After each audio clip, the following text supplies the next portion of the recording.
Mhm.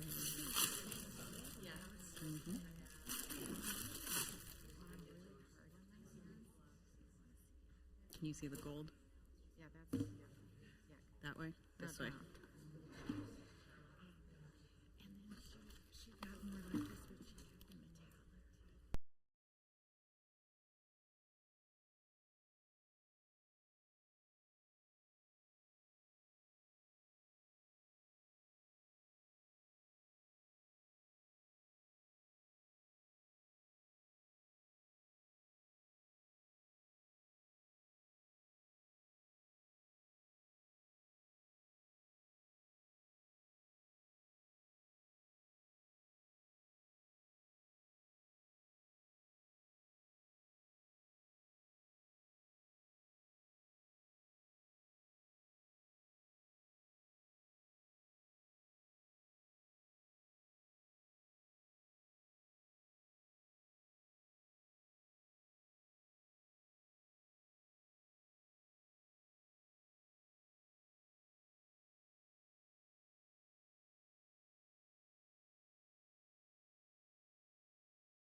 East side of town center.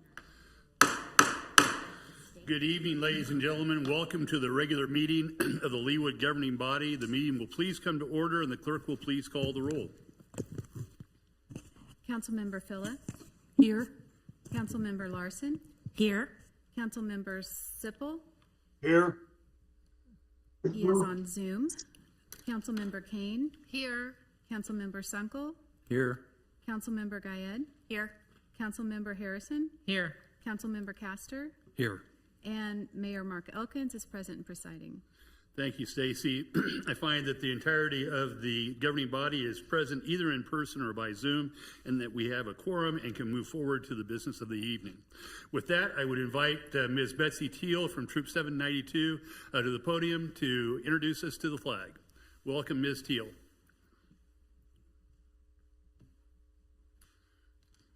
Color guard attention. Audience, please rise. Troop salute. Those not in uniform, please place your right hand over your heart. Color guard, advance.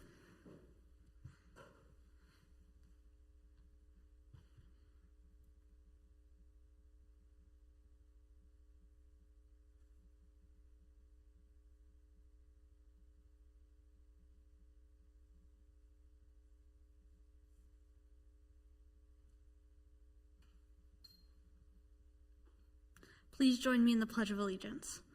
I pledge allegiance to the flag of the United States of America and to the republic for which it stands, one nation, under God, indivisible, with liberty and justice for all. 2. Color guard dismissed. At ease.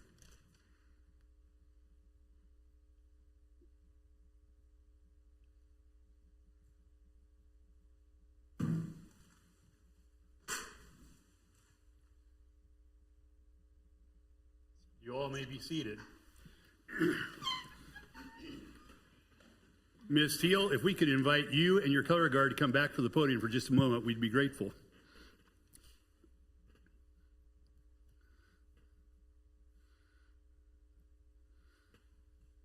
Great. I'd love for the four of you to introduce yourselves, tell us about your troop, and tell us what you're doing in scouting. My name is Betsy Teal. I'm an Ordeal member of Order of the Arrow, and I'm a Life Scout. Welcome. My name's Caroline Fink. I'm the SPL of the troop, and I'm a Life Scout. Congratulations on your position of leadership. It's a lot of responsibility. My name's Sadie Hockler. I'm ASPL Life Scout. I'm Chloe Udishi. I'm an ASPL in Troop 792, and I'm a first class. Well, ladies, welcome. Thank you for the great job you did this evening. We really appreciate it. Have a good night.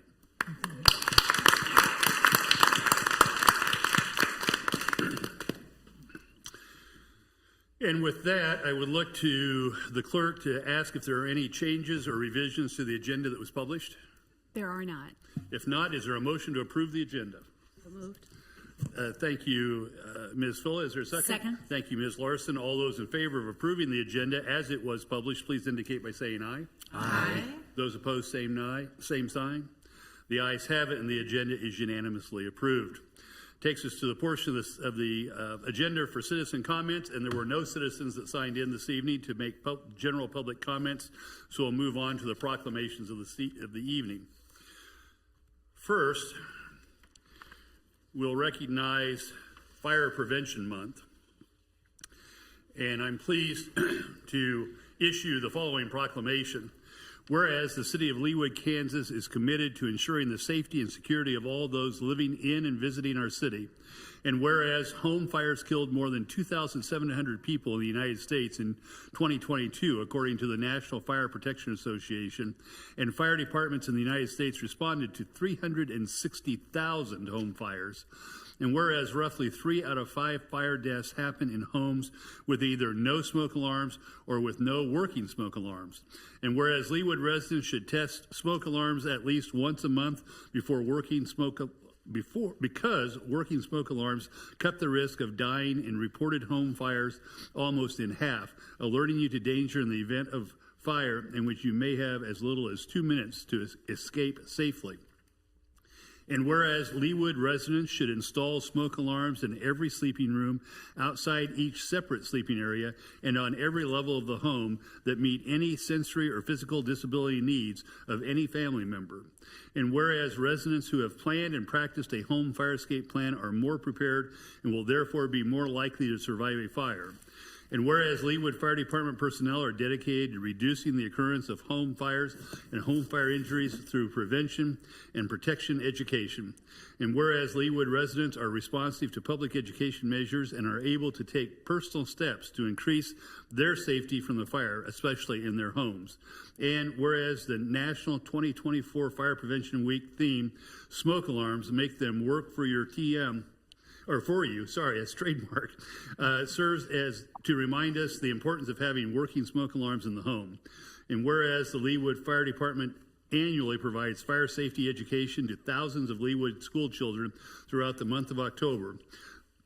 Now, therefore, I, Mark Elkins, Mayor of the City of Leawood, Kansas, do hereby proclaim October 2024 as Fire Prevention Month throughout this city, and I urge all the residents of Leawood to make sure their homes have working smoke alarms and to support the many public safety activities and efforts of the City of Leawood Fire Department.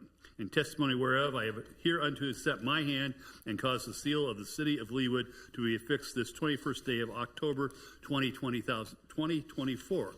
I believe the chief and members of his staff are with us this evening. I would also just note that today I noticed in the magazine rack outside my office there were 2 publications for kids that identified and emphasized the need for working smoke detectors. Those have gone home to all 4 of my grandchildren at lunch today. So I would encourage everyone else in the audience to grab those and take them home to your children or your grandchildren as is appropriate. I'll bring this down and we'll take a picture.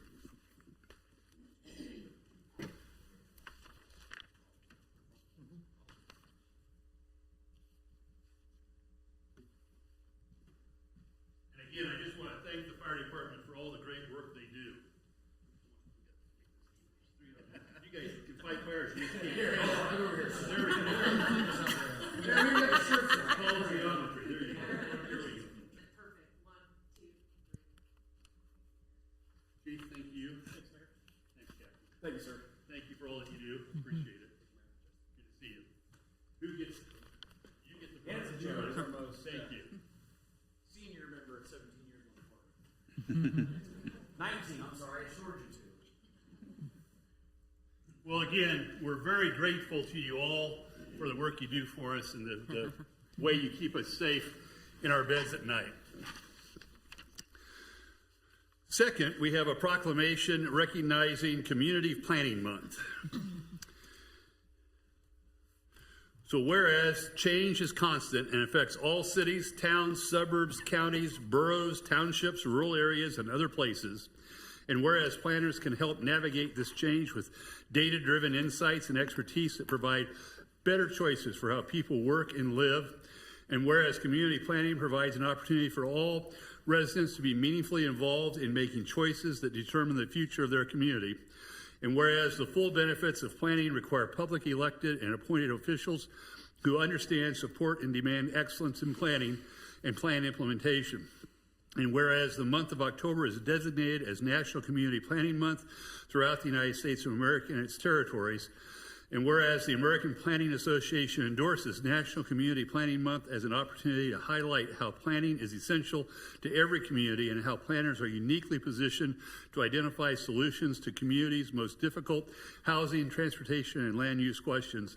And whereas the celebration of National Community Planning Month gives us the opportunity to publicly recognize the participation and dedication of appointed Planning Commission members who have contributed their time and expertise to the improvement of the city of Leawood, and whereas we recognize the many valuable contributions made by the professional community and regional planners of the city of Leawood, whose efforts ensure that our city is not only living with distinction, but also growing with distinction through thoughtful planning and sustainable development. Now, therefore, be it resolved that the month of October 2024 is hereby designated as Community Planning Month in the city of Leawood in conjunction with the celebration of National Community Planning Month. In testimony whereof, I have hereunto set my hand and caused the seal of the city of Leawood to be affixed this 21st day of October 2024. And I would add to that proclamation that every time I think about the folks that are standing before you tonight, pardon me, I think that when I moved to Leawood 32 years ago, this building sat in the middle of a wonderful wheat field. Bristol had a beautiful red barn where it sits today, and the Apple store had a stable. And it was through the great leadership of those elected leaders who've come before us, as well as the planners that stand before us today, that we built what is essentially downtown Leawood. And that, if you ever needed an example of what good planning is all about, our downtown at 119th and Row is exactly what it is. So I would add my thanks to all that you've done, as well as my personal thanks for the 18 years that I spent working with you all. You're all wonders to work with and brought the professional expertise that all of us elected officials now need to make the proper decisions for our community. So with that, Mark, this will be your last planning month, so we'll let you take the hardware home this time. But I ask that the other three of you come forward as well.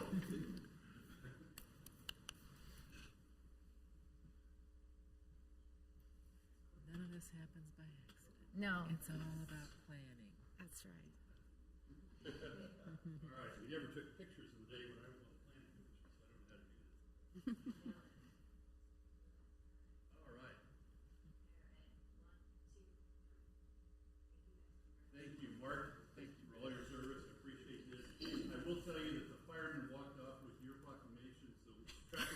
They're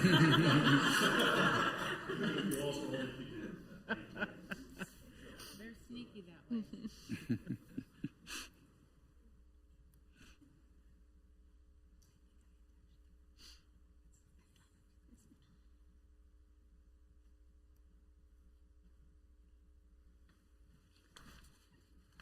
Again, I don't know that we can overstate the benefit that all of us have derived from the planning staff that we've had here for these many years. And again, I want to thank them for all they do.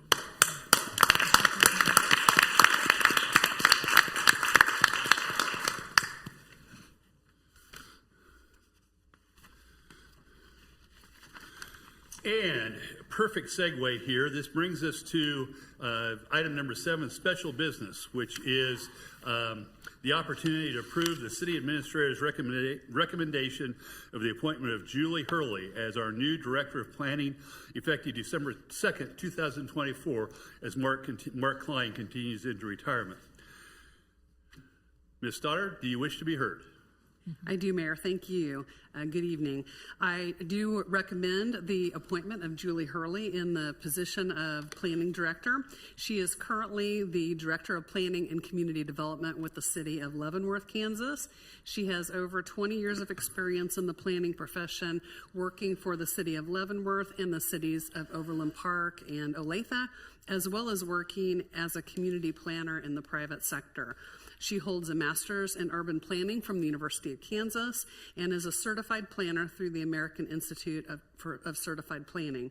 I think Julie would do a great job in leading our outstanding planning team that you recognize this evening through the comprehensive plan update and the Leawood Development Ordinance that we have upcoming. And as the mayor mentioned, Julie would begin her position on December 2nd, allowing an overlap with Mark Klein. Mark's retirement date is on December the 16th, and he'll be celebrating 25 years of service with the city. So we are certainly grateful for Mark, and we'll have a good opportunity to give our thanks to him between now and then. And I would, as I'm required to do by city ordinance, join Ms. Stoddard in my recommendation, in addition to hers, to the governing body, that Ms. Hurley's appointment be approved and that she begin with us effective December 2nd, 2024. Are there questions or comments for Ms. Stoddard? I would note that this was a result of an extensive search process. We received applications from 25 applicants and narrowed that down to 4. Our planning commission chairman, Mr. Coleman, assisted Diane and me and others on the staff in interviewing the final 4, and it was unanimous amongst us to recommend Julie Hurley to you all to be our next planning director. Questions? If not, is there a motion? Move to approve. Thank you, Ms. Fuller. Is there a second? Second. Thank you, Ms. Larson. Any discussion of the motion? If not, all those in favor of approving Julie Hurley's appointment to become the city's Director of Planning, please indicate by saying aye. Aye. Opposed, same sign. The ayes have it, and the motion is unanimously approved, and we will welcome Ms. Hurley on December 2nd, 2024. Ms. Stoddard, thank you for your excellent work in finding us the perfect candidate for this position. Now we come to the consent agenda, item number 8 on our agenda, and I know from previous conversations that there are a number of items that the governing body wishes to withdraw from the consent agenda for additional discussion. I'll look down to my right first. Ms. Harrison. Item L, please. Item L on the Veterans Memorial. Ms. Kane? Yes, item M, S, X, and AJ. S. S like Sam, X like X-ray, and AJ is one item. The staff report from Mr. Lay. AJ? Yes, thank you. Thank you. Anyone else on my right? On the left, Dr. Castor. O, Q, and T as in Tom. O, Q, and T. Ms. Phillip? AF. A, F. Police Department monthly report. Any other items to be withdrawn for additional questions of staff or commentary? If not, do I hear a motion to approve the consent agenda with the exception of the following items? L, M, O, Q, S, as in Sam, T as in Tom, X as in X-ray, A, F as in Frank, and A, J as in Jack. Is there a motion? So moved. Thank you, Ms. Kane. Is there a second? Second. Thank you. I appreciate the second. All those in favor of approving the governing or the consent agenda with those exceptions, please indicate by saying aye. Aye. Those opposed, same sign. The ayes have it. The consent agenda, with the exception of those items, is unanimously approved. And I would note for the record that the second came from Councilman Sunkel. With that, let us go to item letter L, authorize preliminary design of Veterans Memorial. Ms. Harrison. Thank you. I'm glad to see a preliminary design.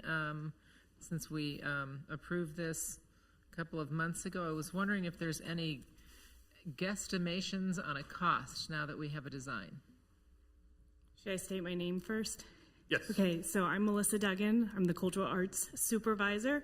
And no, there's no guesstimations at this time. We're going forward with the design, and then we will be putting it out for bid. The only number that I have one is for the seals. Because we've been researching the seals, but that is not all inclusive and would not be a good indicator for the whole cost of the project. Very good. Thank you. Do you or the ad hoc committee that's been working on this have any expectation that the city will fund any of the installation costs or the cost of acquiring those medallions? No, that is not. The city is not intended to incur any cost. The group intends to do the full fundraising for the creation and installation of the memorial. Thank you, Ms. Duggan. Other questions from Ms. Duggan? Ms. Kane. Not a question, just a comment. I see April Bishop at least in the audience, and Alice Hawk was with us earlier. I just want to commend the committee. I think the granite panels that are proposed and the military seals, it will be quite handsome. I think it was a wonderful collaboration and coordination to use our already pre-existing brickway out front to use this for this Veterans Memorial. So I applaud the collaboration that it was involved in this. And I'm very grateful to the private donations coming in to pay for this, and the Leawood Foundation that I believe might be driving the bus on that one. So thank you to all involved. Thank you, Ms. Kane. Other questions or comments from Ms. Duggan? I, too, would join with Councilmember Kane in congratulating all the folks involved, especially a gentleman who I know is not here tonight, but has been kind of the inspiring figure for this whole process. And I'm grateful that we're moving forward, or hopefully we'll move forward to it. Is there a motion to that effect? So moved. Thank you, Ms. Sola. That motion is to approve the preliminary design of the Veterans Memorial, correct? Yes. Yes. Second. Mr. Castor? Dr. Castor? Second. Dr. Castor seconds. Any discussion of the motion? If not, all those in favor of approving the preliminary design for the Veterans Memorial, item L in the consent agenda, please indicate by saying aye. Aye. Those opposed, same sign. The ayes have it, and the preliminary design of the Veterans Memorial is unanimously approved. We call now item M as in Mark, resolution approving and authorizing the mayor to execute. Oh, I'm sorry. Excuse me, Mayor, may I just add, just so that the record is clear on that last item, there was the question about any cost of the city with it. I did just want to clarify that we had, as part of the parking lot project that I believe will be scheduled here in the next year or so, we had planned an extension of a sidewalk that would connect the City Hall parking lot over to the library, and this would be just on the south side of the flagpole. So I did want to say that that would be a cost that the city would incur. We would go ahead, our plan is to go ahead and install that, I believe, yet this year, but it would be an important part of the Veterans Memorial as well. Thank you for that Especially clarification. for accessibility. I'm sorry? Oh, for accessibility purposes. Yes. Thank you. Thank you for that clarification. Any other comments? We'll move on to item M then, a resolution approving and authorizing the mayor to execute an agreement between the city and Combs Construction LLC in an amount not to exceed $1,553,728.47 pertaining to the City Park Shelter Replacement Project. Ms. Kane. Yes, I read this with interest, that we have chosen the construction company to replace the City Park shelters, the Lion Shelters concession restroom. But I guess sitting on the Parks and Rec Committee, we weren't part of the selection of Combs, so I was wondering if you could just elaborate how many people submitted with the RFP, what was the process that we came up with this decision? Yes, Chris Claxton, Director of Parks, Recreation, and Arts. So I believe we had 3 bids. I'm looking at Stacy. And so not only did we feel this was the lowest bid, but it probably was the best bid based on their experience. Combs Construction did do the pool facility. Oh. And so they're very familiar with what we're trying to accomplish with the other structures, which was always our intent to try to bring some of the elements into these 2 projects. So it's one project, but the shelters, concession, and the restroom. So, we actually, their base bid was $1,450,000, $728,000. So we actually came in under budget on the bid. We did accept the alternate of the dog park because there was going to be a cost savings pouring concrete or asphalt for this project, you know, rather than bringing someone else in to start that process over when we get ready to do the walkway at the dog park. That was my next thing to bring up. Is I was aware of the $50,000 lovely gift by Lou and Kurt Rasmussen. Lou Rasmussen was a city councilman for years and years, decades actually.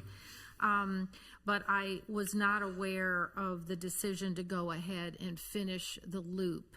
So are you saying that extra $53,000 was the savings from the Combs bid, so that again it's not that 53 is not being taken away from something else in your operating budget or your parks maintenance operating budget that it wasn't the savings, it was just included as the bid alternate, so we had some savings when they were doing the work.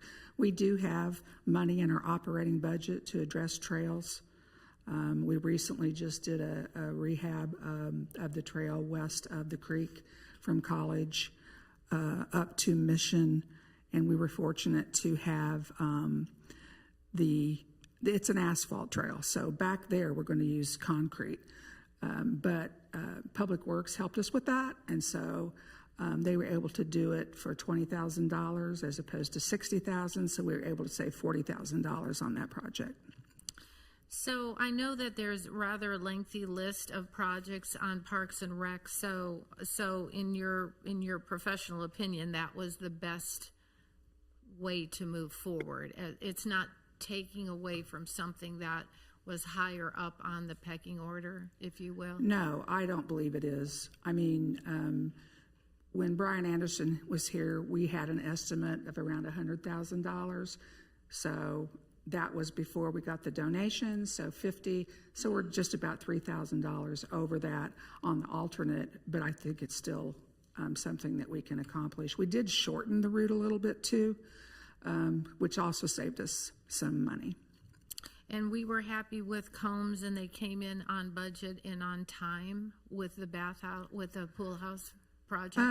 They didn't come in on budget, but there were some extenuating circumstances that may have been outside of their control. All right, that's all I had. I just wasn't aware, and sitting on that committee when I read it, I was like, oh, I didn't know that. So I didn't know either one of those items, so I thought it was worth having somewhat of a discussion tonight. Thank you, Ms. Kane. Dr. Castor, did you have a question? Yeah, I just had another question too. Like for this, I know the Leawood Foundation does some fundraising for different projects. Was that part of the conversation for the dog park trail, that the Leawood Foundation would help with the $53,000 overage to help support that project? No, and part of that reason is they already have a pretty significant fundraising goal for the Tomahawk Park Playground of $150,000. So. All right, thank you. Ms. Claxton, isn't it correct, though, that there have been, albeit modest, but some contributions for the trail in honor of Mr. Asmussen from former city council members and mayors and whatnot, so that there has been something in addition to the $50,000 raised? No, that's actually for the bench that they're going to put down there, and they have reached that. They have fundraised for that. There was a match, and so that money is secured. Okay, thank you for the clarification. Other questions from Ms. Claxton? Yes, Ms. King. I forgot to say earlier, so the last conversation I do remember having about the lion shelter is that we were having to, you and Brian, this has been going on for quite a while, had to revisit it because it was initially coming in over budget. So somehow you figured that all out. And then when Combs came in, that was even more savings from your modifications? Yes. We made some modifications to the project that were minor.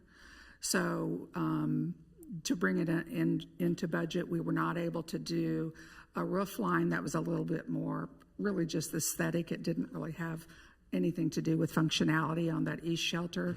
And then we also downsized that a little bit to get under that. And that was before we went to bid, because our architect has an in-house estimator, and we knew that we were going to be above that if we didn't make some modifications to the project. So we did that. Thank you. That's all I had for sure now. Other questions pertaining to the park shelters? If not, is there a motion one way or the other? Move to approve, please. Thank you, Ms. Kane. Is there a second? Thank you, Ms. Harrison. Any discussion of the motion? If not, all those in favor of approving the resolution authorizing the mayor to execute an independent contractor agreement between the city and, Combs Construction, thank you, LLC, in an amount not to exceed $1.553 million, let me start again. $1,553,728.47. My fifth grade teacher would be so ashamed of me. Please indicate by saying aye. Aye. Those opposed, same sign. The ayes have it, and the resolution is unanimously adopted.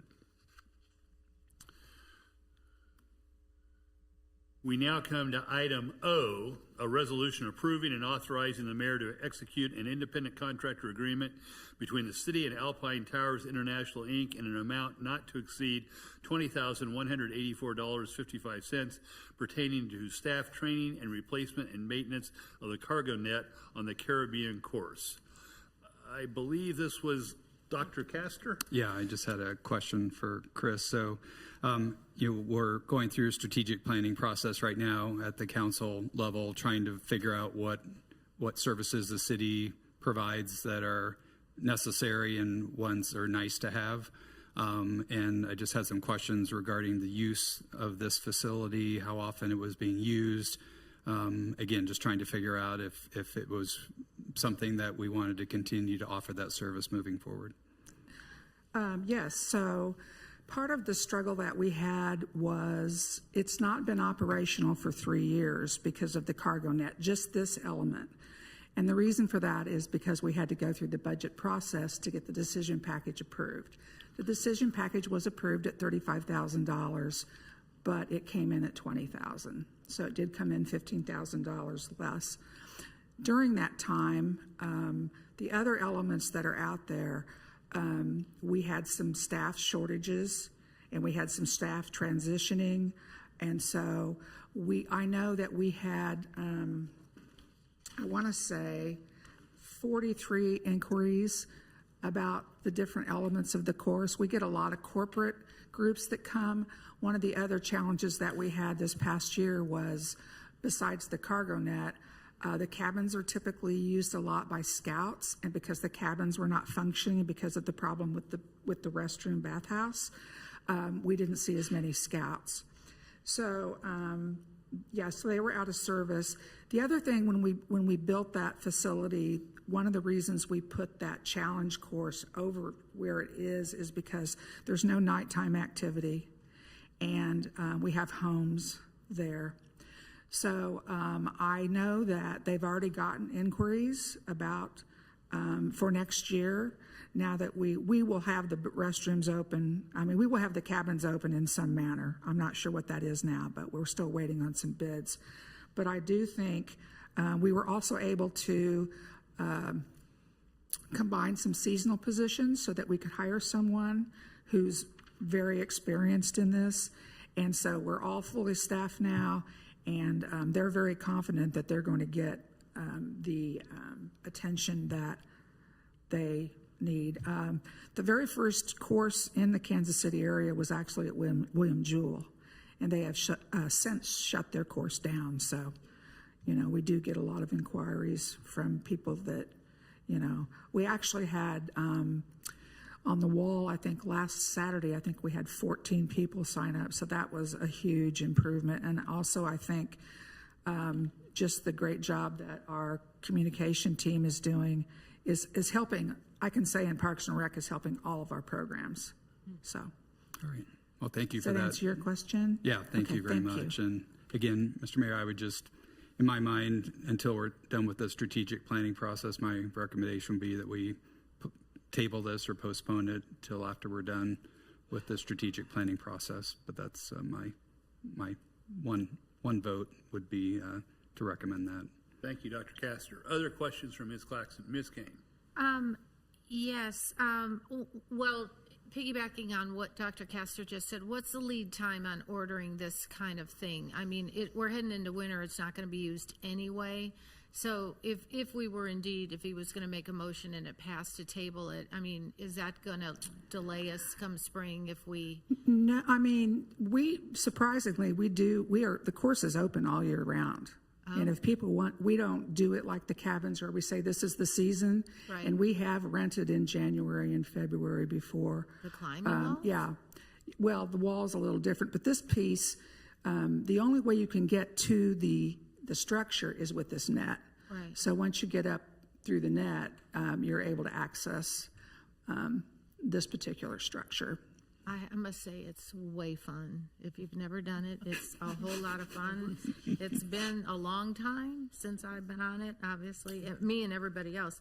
In the materials it said we make $7,000 to $10,000 a year. So that's a gross number or that's a net number once you back out the funding of the staff? No, that's a gross number. That included staff. Because I specifically asked how much you charge, how many people are on there. So yeah, that's yeah. So if it includes staff, then it's a net number. Yes, I'm sorry. Yeah, it's a net number. It's a net. So this doesn't factor in the price of building it, but it is in the black when it's operational. Yeah, and we've made some amendments to the fee structure too that we're going to be proposing for the next cycle. And that, I think, is coming to you the first meeting in December. And you brought up the bathhouse, and I've not heard an update on that either. I know we had foundation issues, but what's happening there? So, and I didn't see it in your summary. It's out for bid. We haven't gotten any. Well, we have gotten one bid. We have two other bids that are out, and I think they should be in next week. But that said, as I mentioned earlier, I feel like we can come up with a solution to provide restroom facilities moving forward if we can't, fix whatever's going on. So we had a little bit of a delay because the first structural engineer that we engaged was not reacting quickly enough and wanted more money. We felt like they had not completely performed what we asked them to complete, so we engaged another structural that the city works with a lot on projects with structural issues. Thank you. And Ms. Claxton, can you refresh us on exactly what the problem is with the cabins? So there was shifting in the walls, and we were concerned that it was just unsafe to be used the way it is. And so the solution is some sort of piering in the back, perhaps. That's what they're looking at, what that cost would be. So the issue is with the bathhouse and not with the individual cabins? Correct. Thank you. Any other questions for Ms. Claxton on this matter? Is there a motion on how to proceed with respect to item O? I move to approve the expenditure of $20,184.55. Can we round up here? And for replacement of the cargo net for the Caribbean course. Thank you, Ms. Phila. Is there a second? I second. Thank you, Ms. Harrison. Any discussion of the motion? Ms. Larson. Just a question as to procedure that I'm wondering, did the Parks and Rec Committee have an opportunity to discuss this? So not just in general, it seems like a good idea to have committee discussions that are had regarding different Parks and Rec facilities, so we can get that feedback from those individuals that are vested and informed, and that will help us to make our decisions and just procedure. I would love for these things to be discussed by the committee first and hear their feedback. So that's just my only comment. Thank you, Ms. Larson. Other discussion of the pending motion? All those in favor of approving the resolution authorizing the mayor to execute an independent contractor agreement with Alpine Towers concerning the replacement and maintenance of the cargo net and training on the Caribbean course, please indicate by saying aye. Aye. Those opposed, same sign. Nay. Nay. I have nays from Ms. Kane and Dr. Castor. Are there any other nays? Seeing none, the motion passes on a 6-2 vote, and the resolution approving and authorizing the mayor to execute the subject independent contractor agreement is approved. We now come to item Q. Sorry. Oh, thank you, Chris. I just said thank you. We now come to item Q, a resolution approving and authorizing the mayor to execute a professional services agreement between the city and I apologize for mispronouncing here, Finis Corp. In an amount not to exceed $307,757 pertaining to the 103rd Street Mission Estate Line project number 72090. Welcome, Mr. Lay. Dr. Castor, I think this one is yours? Yes. I just had a quick question. I remember, I think I was talking about this before, but can you remind me what prompted this project to kind of start? Was it safety issues in front of the school? Is that what prompted kind of the relook at that area? That's correct. In the budget, we had $235,000 for an engineering for the design of this project. About a year ago, we were receiving complaints about how close the vehicles were to the pedestrians. That's right. Okay. And so we wanted to add the engineer to look at doing a road diet, which once they get through that study, the cost shouldn't be too much more than just doing a typical mill and overlay. But we had not included the engineering portion of that to go through the study, because there's quite a few traffic counts that they have to collect and then observe it in front of the school. And so that's really what's driving up the engineering cost. Okay.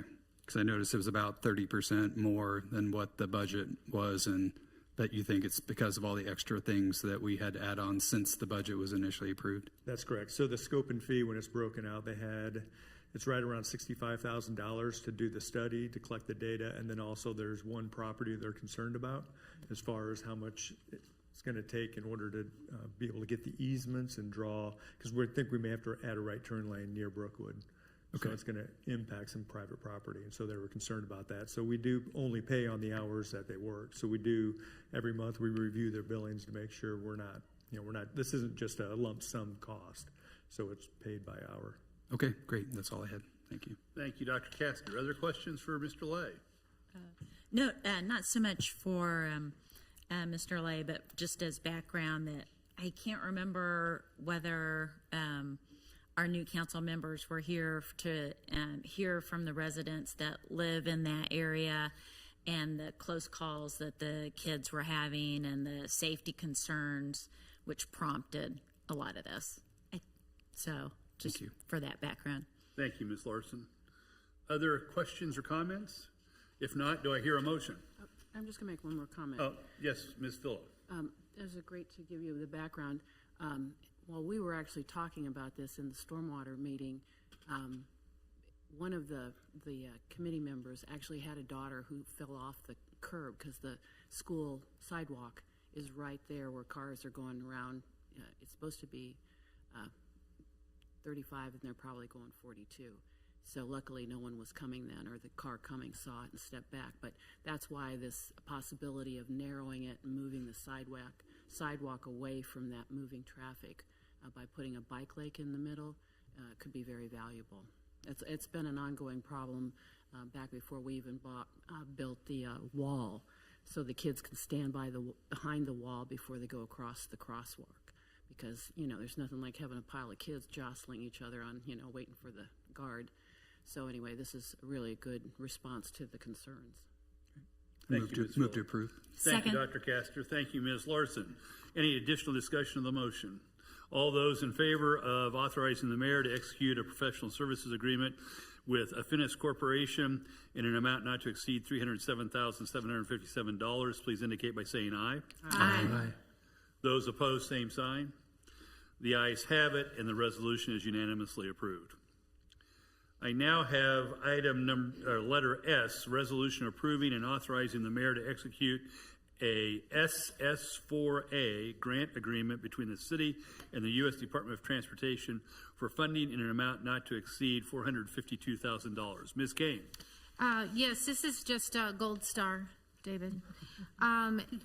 To have applied and received this grant for $452,000 for the Leawood Vision Zero Action Plan.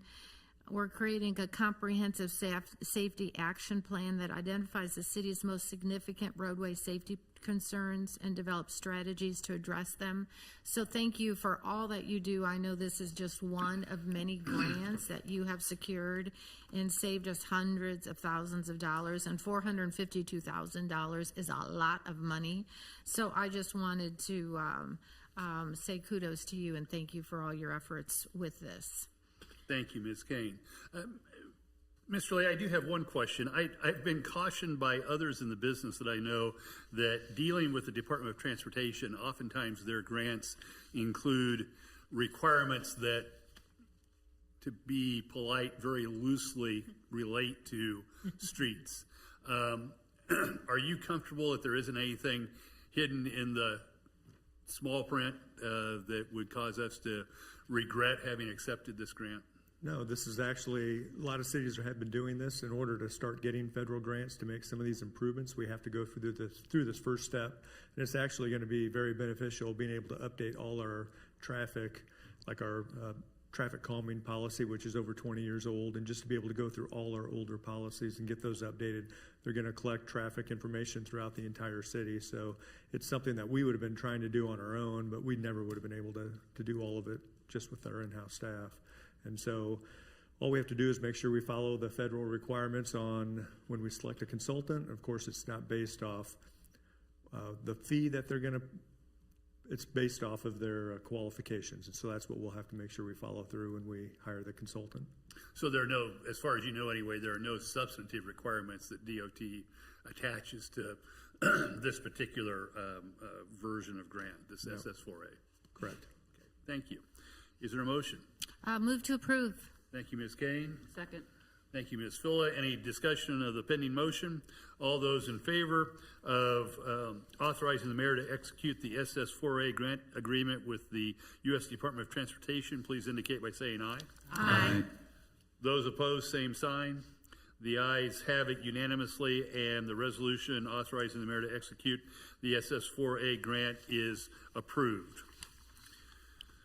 I now come to item T, resolution approving and authorizing the city's consent for the enlargement of the consolidated main sewer district of Johnson County by the Board of County Commissioners of Johnson County, Kansas, pursuant to Johnson County Charter Resolution number 29-92 for a property located at 3907 West 140th Drive. Who, is this Ms. Kane or is this Dr. Castor? Yeah, I just had a quick Dr. question for Castor. Mr. Lay. So your memo had mentioned that the homeowners around this area that are on septic, they could join the sewer or attach. I'm just curious, does the homeowner pay for that? Does the city pay for that? Or how is that charge actually figured out? That's charged back to the property owner to make Okay. that connection. Or if there's any type of benefit or benefit district, that would be with the Johnson County wastewater. That doesn't involve the city. Okay, great. That's all I had. Thank you. Thank you, Dr. Castor. Other questions for Mr. Lay? Yes, Ms. Harrison. Not a question, but just a comment, just since I drive by this on my way to work every day. If you haven't driven past this unique Johnson County wastewater facility, it's worth a field trip. It is the most unusual thing because it looks like a giant soccer field, wouldn't you say, David? Oh, are you referring to the water Well, the place plant that, at Knoll? isn't this is the 140th. This is in Mary Lee Farms.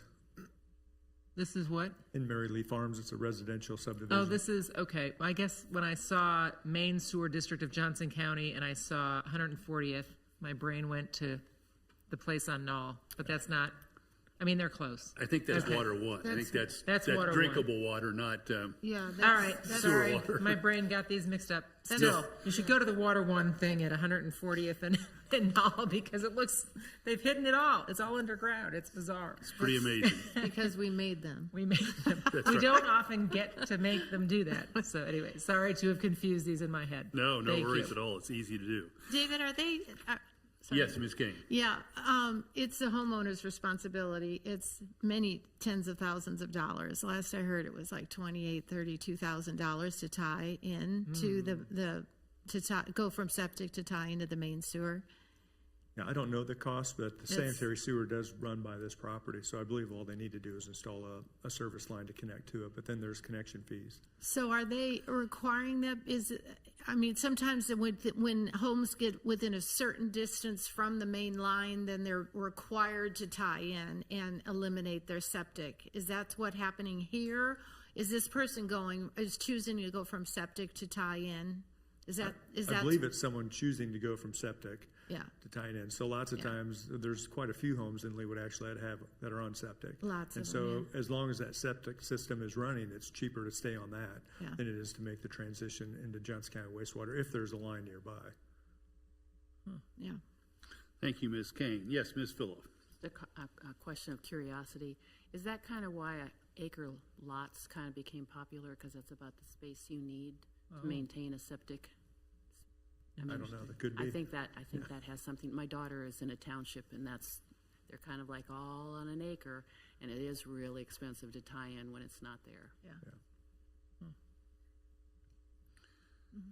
If there are no other questions, Dr. I was Castor, just going to say, I'd move to approve. Thank you, Dr. Castor. Is there a second? Second. Thank you, Ms. Larson. Any discussion of the motion? If not, all those in favor of authorizing the city's consent for the enlargement of the consolidated main sewer district of Johnson County at 3907 West 140th Drive, please indicate by saying aye. Aye. Those opposed, same sign. The ayes have it, and the resolution is unanimous to authorize the city's consent for the enlargement of the consolidated main sewer district. I now have on my list, and please correct me if I've missed one, but I now have X, which is resolution approving a final plan for Bi-State/Centennial Park Next Gen Restoration Wall Sign located north of 143rd Street and east of Kenneth Road. Hello, Mark. How are you, Mr. Klein? Hello, Ms. Mayor. Whose was this? This is Ms. Kane. Yes. Mark, the way this reads to my brain is it requires a motion, or it should require a motion, because it says here, staff is asking the council to confirm that it is also intended to delete the highlighted portion of paragraph 3. So the way my brain reads is this requires a motion separate from the consent, but I could have been wrong there. And we were just trying to make it so if it did get approved on the consent, then that confirmation would be taken as from being passed. But I certainly understand what you're saying. And so really what we wanted to come back, it was our impression when we were here on September 16th that really the intention was that he not have to illuminate the sign, not necessarily have to go in and pull out all the lighting components. No, and to I it. believe that absolutely was our intent. But again, the way this was reading to me, it required a separate motion. But again, what do I know? So No, it's good. It's good, yeah, if that would give us clarification. okay. Any other questions for Mr. Klein? Is there a motion then? I move that we confirm that we intended to delete the highlighted portion of paragraph 3. Thank you. Which was to have all lighting elements removed from the sign. That is not required. Thank you, Ms. Kane. Is there a second? Second. I'll give this one to Ms. Guyette because she's been really quiet tonight. Any additional discussion of the motion? If not, all those in favor of the resolution approving the modification of final plan for Bi-State Centennial Park Next Gen Restoration Wall Sign, please indicate by saying aye. Aye. Those opposed, same sign. The ayes have it, and the resolution is unanimously approved to modify the final plan for Bi-State Centennial Park Next Gen Restoration Wall Sign as indicated in the Planning Commission case number 8-24. I now call item AF from the consent agenda. That's the Police Department's monthly report, and I believe this may have been Ms. Phillip. It is. Ms. Phillip. I just want to say kudos for the open house. Having nearly 200 people come through is why people trust us and feel comfortable, and we all appreciate all the PR work you do. And to see Officer Cody there with the kids, he's a part of our REIC committee. He's a delight to work with. And taking it to the streets, and Andy's custard. Nobody told me about Andy's custard. If you had, I would have made a point of getting there. But I just want to say kudos for doing that, and appreciate all your outbound community involvement. With that, I move to approve. Thank you, Ms. Phillip. Is there a second? Second. Thank you, Ms. Larson. I would only add, much to the chief's chagrin, that as part of that open house, there is a brand new quote-unquote baseball card featuring the chief. And so I would encourage the governing body to ask the chief for his new baseball card. So with that, is there any additional discussion of the motion? With the Into the Night, they were giving away boxes of the cards, and everybody wanted the dog because the dog is about to be retired. So then it was going to be a keepsake card. I'm just saying. So I was digging through that box for that card, but I couldn't find one. If there's no further discussion of the motion, all those in favor of accepting the Police Department monthly report, please indicate by saying aye. Aye. Those opposed, same sign. The ayes have it, and by unanimous vote, the Police Department's monthly report is adopted, or is accepted, pardon me. Now we come to item AJ, the staff report from David Lay for Director of Public Works. Mr. Lay, welcome back. And Ms. Kane, I believe this is yours. Yeah, last one, sorry. So I was bummed to read about we're not going to get the $500,000 HUD grant because it says here, it gives the explanation, but can you elaborate a bit about why we're not Sure. able to? So we were awarded the funds last year. We received the letter that we were going to be able to get the $500,000 for 2024 project. So we had anticipated getting the agreement together earlier this year. We were not receiving anything from HUD. We had meetings with Sharice David's office, and really our only option was, if we wanted that $500,000, was to delay our project 1 year, and then we were going to have to spend $100,000 because HUD has different environmental assessment guidelines than FHWA. So we completed the environmental assessment for FHWA guidelines, but those don't meet HUD. So we would have had to do another one. And as I mentioned, we would have been out $100,000. So that, plus we would have had to delay the project a year, which probably would have increased our cost by more than what we were receiving from the HUD, the $500,000. So clearly, nobody bothered to explain that prior to this point. So initially, we were requesting $500,000. 5 million is what we were originally going for last year. So had we have received that type of money, we would have looked at maybe delaying Tomahawk Creek Parkway for another year because it would have been so much additional money. But the $500,000, it just became, it was really almost like a net zero. If we delay the project and we're paying more for construction, then what's the point? So, Right. but we are looking to see if we can utilize that on a different project. We will reach out to Sharice Davids to see. Oh, the 500 might be able to be shifted. Possibly. Yeah. Great. All right. Thank you. I just was curious about. Well, to read that. I would comment that this is another example of what I just asked Mr. Lay about with respect to the Department of Transportation, where the federal government has one set of requirements for one agency and a different set of requirements from another agency for the same work. And so it's yet another frustration of dealing with the federal government where the two agencies can't seem to come to agreement on what's required. And it's very frustrating. So thank you, Mr. Lay. We appreciate your perseverance in going through this. Any other questions for Mr. Lay or comments? If not, is there a motion to accept the staff report from Mr. Lay concerning this grant? Move to approve. Thank you, Ms. Kane. Is there a second? Second. Thank you, Mr. Sunkel. Any discussion of the motion? If not, all those in favor of accepting the staff report from Mr. Lay, please indicate by saying aye. Aye. Those opposed, same sign. The staff report is unanimously accepted.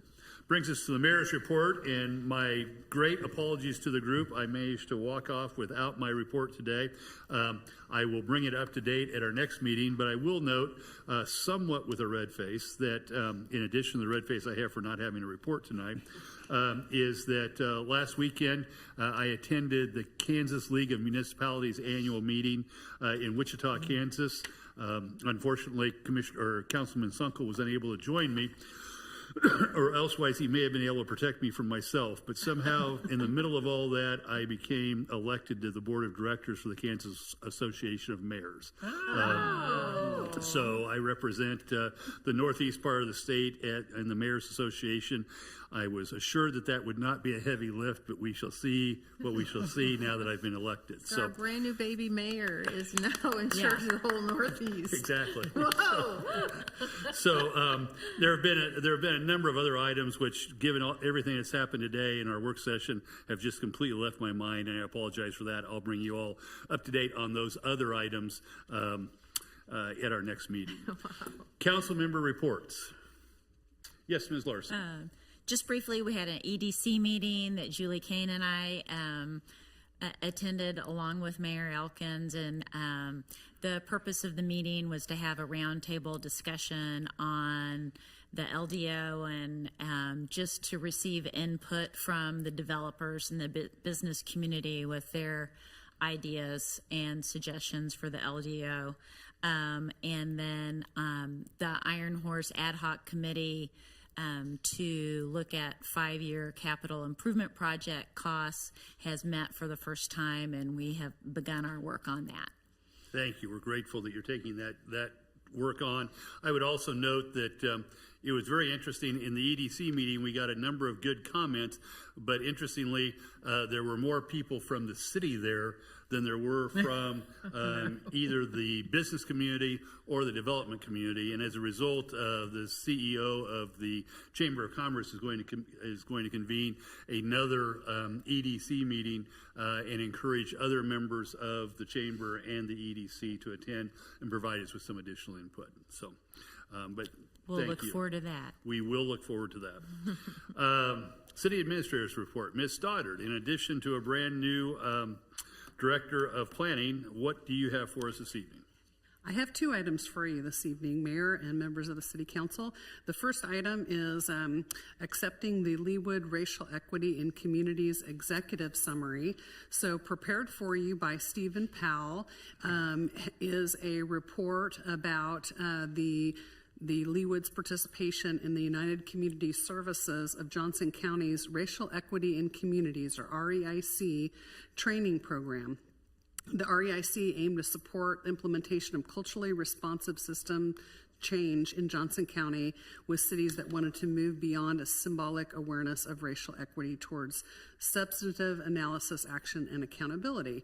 And Leawood and Overland Park participated here this last year, and I wanted to recognize all the participation of the folks that represented Leawood. So we had several staff members that participated. Stephen Powell from administration, Whitney Moore, human resources, Cody Morse from police, and Leslie Walton from public works. And we had a couple of former employees, Scott Gamrell and Brandon Wade, who also served. But we also had 2 members of the city council, Deb Phila and Lisa Harrison, who represented the governing body on this work, and also 2 citizen representatives, Nancy Ingram and Rachel Rubin.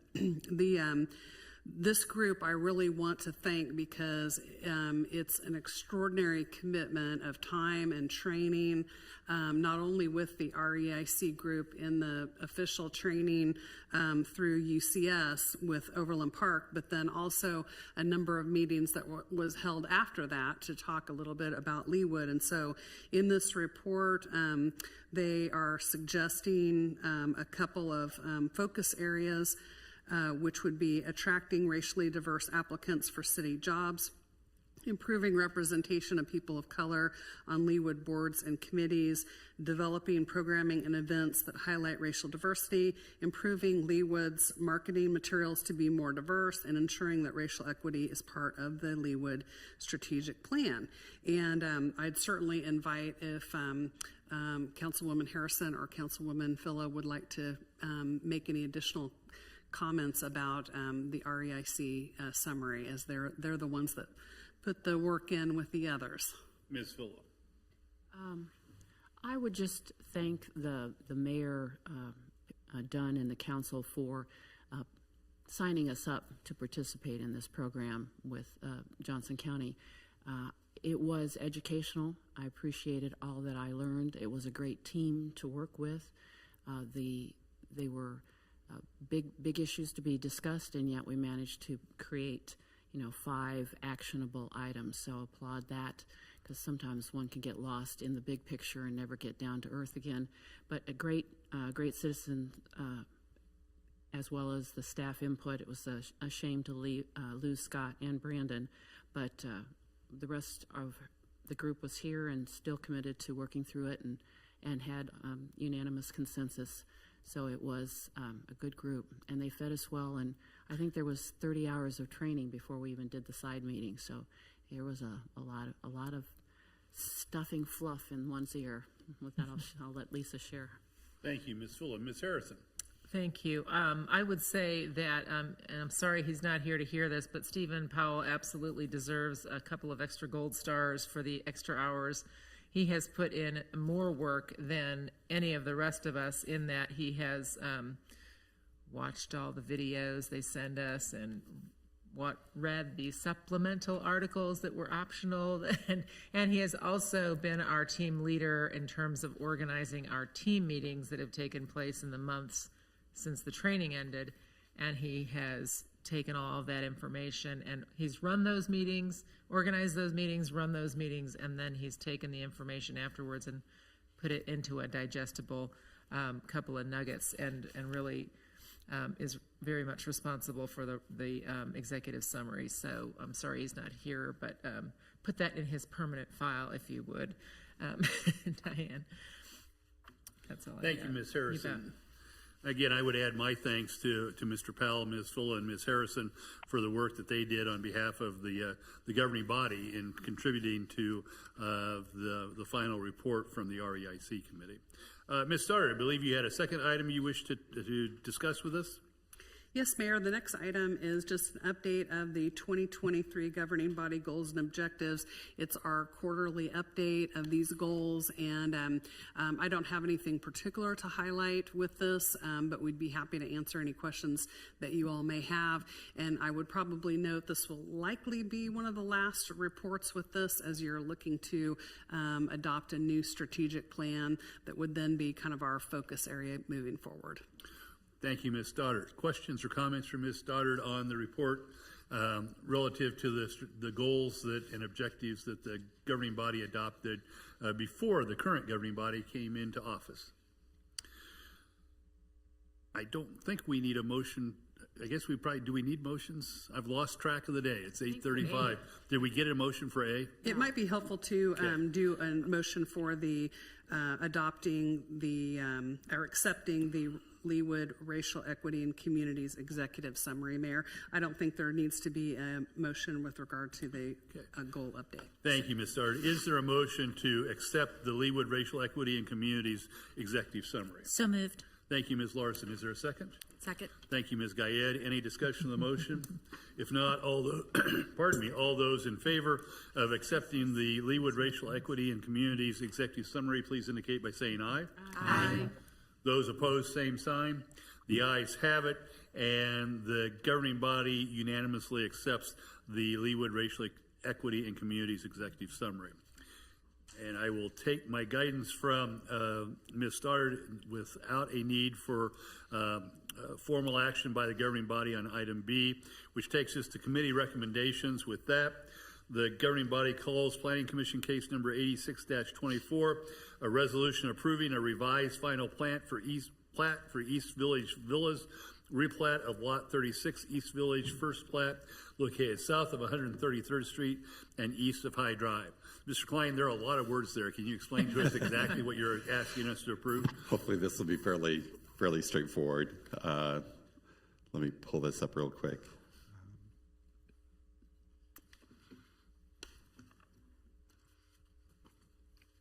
So basically what this is when East Village came forward, they had the 35 single-family homes that were located on the west side of High Drive. They're right along 133rd Street. And then over on the east side of High Drive, still along 133rd Street, there were 12 twin villas that were proposed. Both the single-family houses and the twin villas are supposed to be ownership. And so at the time that it came through originally, they just had basically that area in red that's located on your screen was Lot 36. So in order to have this go forward, they are now going to put this and divide it into the 12 lots so they can actually have one twin villa per lot. There will be another part of this. They will come back as they build those twin villas, and so they know exactly where that division wall is in between the two units, so they can sell one unit to one person and one unit to the other person. They will be coming back for that. There was a deviation that was approved to allow that, but that'll happen as they come in with each of the twin villas. Thank you, Mr. Klein. Are there questions for Mr. Klein? If not, is there a motion to adopt the resolution approving a revised final plat for East Village Villas? So moved. That's Ms. Fuller. Thank you. Is there a second? Second. Thank you, Ms. Gayed. Discussion of the motion. If not, all those in favor of approving the revised final plat for East Village Villas as more fully described in item A on the agenda, please indicate by saying aye. Aye. Those opposed, same sign. The ayes have it, and the resolution is unanimously approved. Brings us to old business, of which we have none, and new business concerning the scheduling of additional governing body work sessions for November 4 and December 2nd. Before we go into more details on these, I just want to express my thanks to the governing body. I know that you may not have thought that's what you were getting into when you found me to be your mayor, but we have had, I know, more work sessions this year than you all have seen, at least the incumbents have seen in quite some time. Former council member Mr. Azeltine would probably be rolling over in his figurative grave of being a former council member with all the work sessions we've had. But I feel like the governing body has been exceptionally productive as you've taken up these matters, and it seems to me to be a good use of our time to take them up in the context of the work sessions rather than weighing down what can be fairly lengthy agendas for the governing body's regular session meetings. So again, please accept my thanks, and I know that we're taking more of your time than you may have thought you were signing up for when you agreed to be on the governing body, but both I and I think our residents and the voters appreciate it. So with that, as I say, I'm asking that approval that we schedule a governing body work session on November 4, 2024 at 6 p.m. and again on December 2nd, 2024 at 6 p.m. to continue the discussions that we began in the work session this evening concerning the highest and best use of the city's property at 96th and Lee Boulevard. Is there discussion from the governing body towards these proposals or towards our working sessions in general? If you all have concerns about the number of working sessions, I'm absolutely all ears, and this is a good place to raise it. Ms. Kane. Someone to my right noted that there's a Chiefs game the night of November 4th. There is that, and I inquired of another council member who was concerned about our last Monday night game, and she indicated she didn't have any great concern about it, but I probably should have raised it with all of you. So, any additional thoughts? Should we? What time's the game? Usually 7:20. And the question is not so much the work session as it is our standing meeting, our regular session. Again, I'm open if we would like to move that meeting off. Well, I'd be open to it personally if it's probable. I have no idea what's supposed to be on the agenda that night. Ms. Stoddard, can you comment? Mayor, I don't recall off the top what all we might have on there. I do know that we have some items that we had penciled in. I would need to check and see whether there anything that we can move to a different meeting and look to my colleagues if there's anything that you can think of off the top. I do know that we had hoped that this work session would be scheduled for the 4th. I did... that can be changed, but I did communicate that our plan was to have that work session on the 96th and Lee in some communications earlier. And just do that and move the meeting.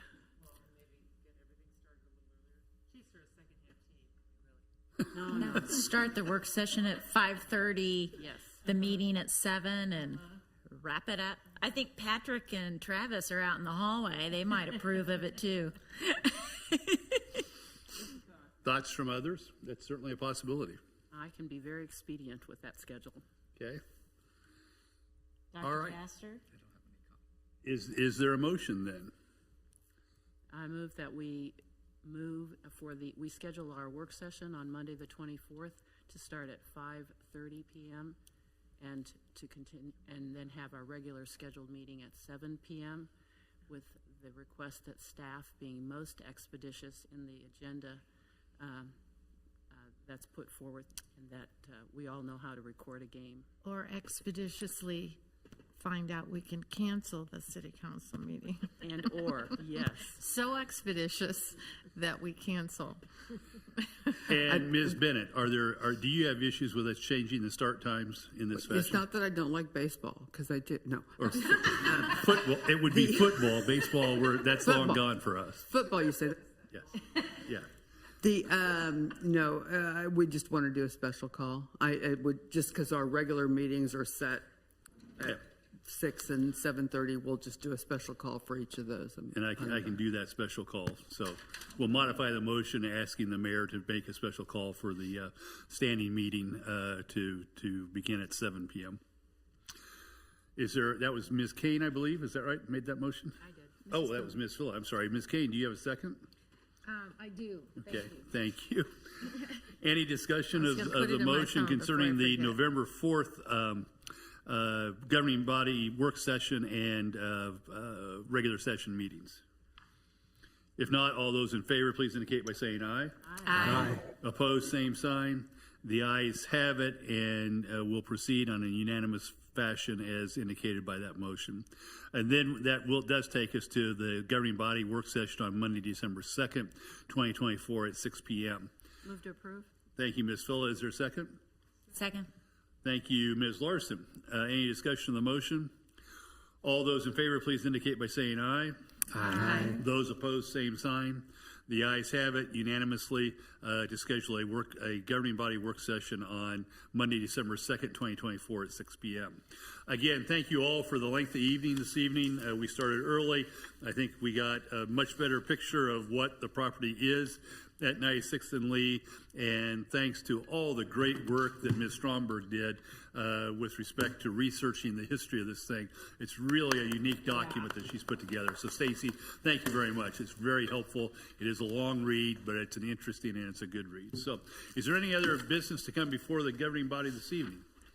If not, we will stand adjourned.